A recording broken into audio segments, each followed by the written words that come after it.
저희 일반 시민 입장에서 궁금한 건 이런 것들입니다. 분명히 대통령 후보 시절이나 당선인 시절에는 이런 특별 사면에 대해서 부정적인 입장을 취해오던 분들이었는데 대통령이 되면 그 이후에 특별 사면을 이 국민의 정서와 상관없이 강행하더라. 특히 임기 말에 이런 사례가 많더라 하는 부분은 정말 궁금합니다. 왜 이런 악순환이 반복되는 것일까 하는 것이 저희의 궁금증인데요. 여기에 대해서 좀 의견을 주시죠. 그 원론적인 측면에서는 이렇게 특별한 권한을 대통령들에게 줄 필요가 있겠느냐라고 하는 그런 시각이 있겠죠. 그 다음에 두 번째는 현실적으로 대통령들이 소위 말하는 특별사면. 근데 그것도 특별사면이 법적으로는 일반사면이잖아요. 그죠? 용어가. 그죠? 사법적 용어로는 일반사면이라고 그렇게 제가 들었는데, 이런 그것을 하는 것이 바람직하지 않다. 이렇게 생각을 할 텐데요. 후보 시절에는 그렇게 생각하겠죠. 법이 다 있고 다 있는데 무슨 대통령이 그렇게 하겠냐 하겠지만, 막상 돼 보면은 어떤 이런 사면의 필요성 같은 거를 느낄 수도 있으리라고 봅니다. 현실적으로 보면 마주치는 일들 중에 어떤 특별한 일을 위해서는 특별한 행동을 해줘야 될 텐데 라고 생각해서 아까 제가 이명박 대통령이 이건희 회장을 사면한 것을 굉장히 제가 비판을 했는데요.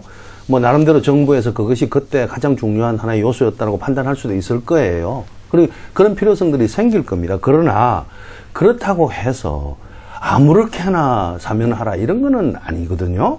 예를 들어서 다른 나라들 제가 굳이 이 특별한 나라를 지목을 하지 않더라도 예를 들면 선거와 관련된 이런 선거사범이라든지 등등 이런 것은 사면 대상에 안 넣는 게 다른 나라에서는 관행처럼 돼 있다든지 말이죠.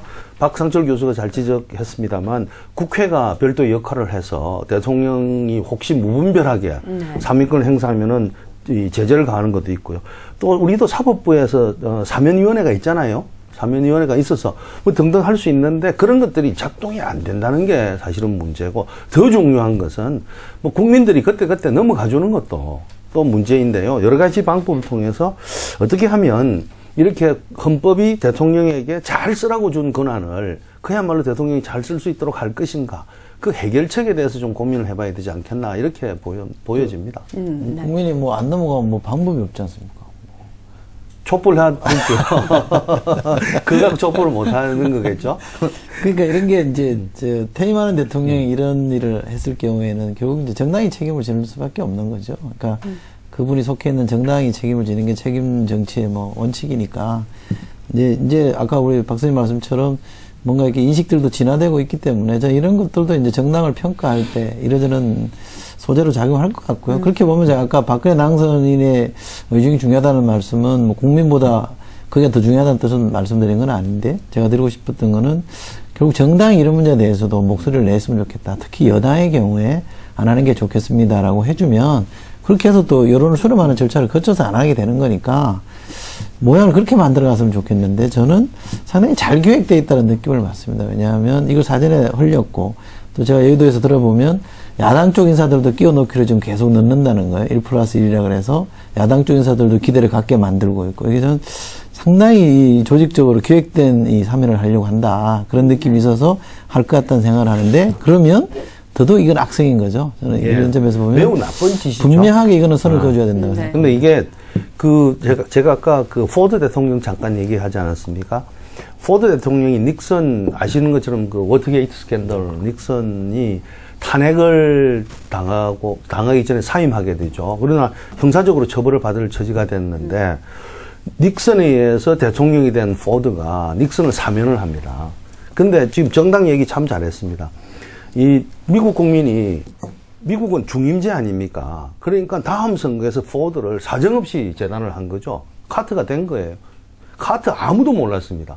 누가 카트냐, 누가 짐이냐라고 하는 게 이 주간지에 헤드라인으로 나온 게 이 대서특별될 정도 누가 카트냐라고 물을 정도의 무명이었던 카트가 선거에 이긴단 말이죠. 그래서 우리도 그런 게 사실 필요하겠고요.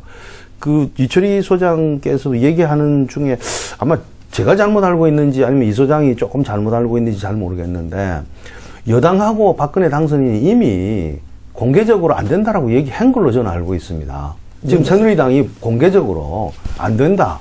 라고 얘기한 걸로 알고 있고요. 예. 내부에서 그런 그리고 의견이 있고요. 당선자는 아닌 것 같고. 박근혜 당선자도 알겠습니다. 네. 박근혜 당선자 자기 입에서 안 된다라고 말을 하지 않았지만 그 측근들 입에서 안 된다라고 말이 나온 거는 틀림없거든요. 그럼 이미 메시지는 전달됐는데요. 이제 만약에 야당을 끼워 넣어 갖고 그런 장난을 치면요. 정치 쇄신이 왜 필요한지 지금 미국에 있는 안철수 전 후보가 다시 등장할 수 있는 결정적인 계기 만들어 주는 거예요. 진짜 그러면 진짜 상황은 달라지는 겁니다.